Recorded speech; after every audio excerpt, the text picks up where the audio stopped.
Thank you, Mr. Chairman. We're here today ostensibly to fund the Department of Homeland Security through a partisan reconciliation bill that intentionally and very clearly bypasses any cooperation with Democrats. I want to talk for a minute about what is actually in this bill, which is pretty remarkable. First of all, 2/3 of the funding in this bill goes to the border wall.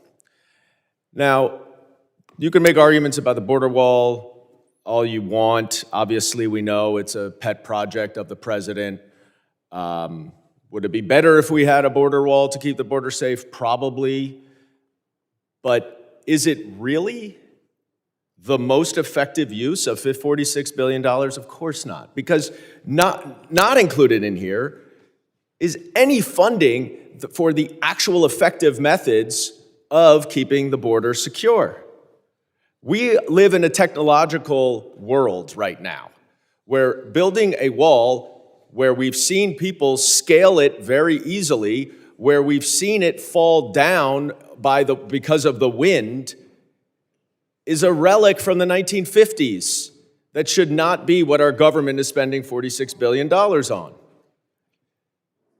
But worse, let's talk about what is not in this bill. There is no money for emergency management for FEMA. Now, this is not a partisan issue. Red districts suffer from natural disasters certainly as much or more as blue districts. And I can assure you, to my Republican colleagues, that when your district gets a flood or a tornado or a hurricane, you are going to be coming to FEMA begging for money.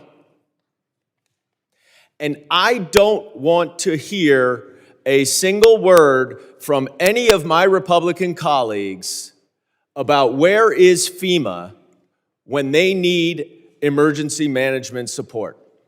Because you are voting for a bill that includes nothing for money that you will need, and you will need it. You are being short-sighted. But do not worry, there is money for FEMA. There is money for FEMA, $300 billion. You know what that's for? For Donald Trump to play golf.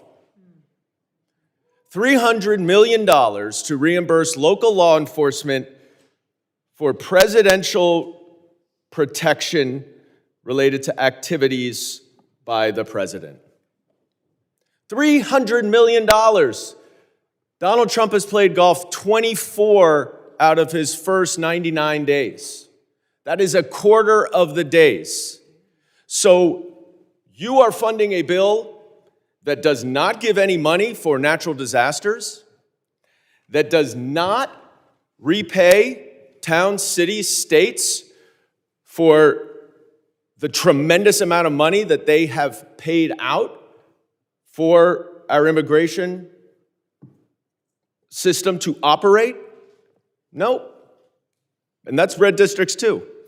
But we are going to make sure Donald Trump can play golf, because that's where our $300 million of FEMA money should go to.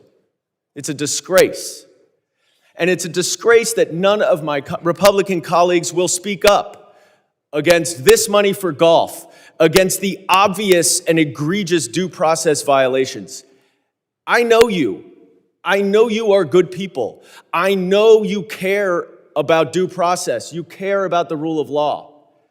And I know in your private moments, when you think about Kilmar Abregu Garcia, and you see that the administration admitted that he was wrongly deported and sent to a prison in El Salvador, that you know that the president should simply correct the mistake.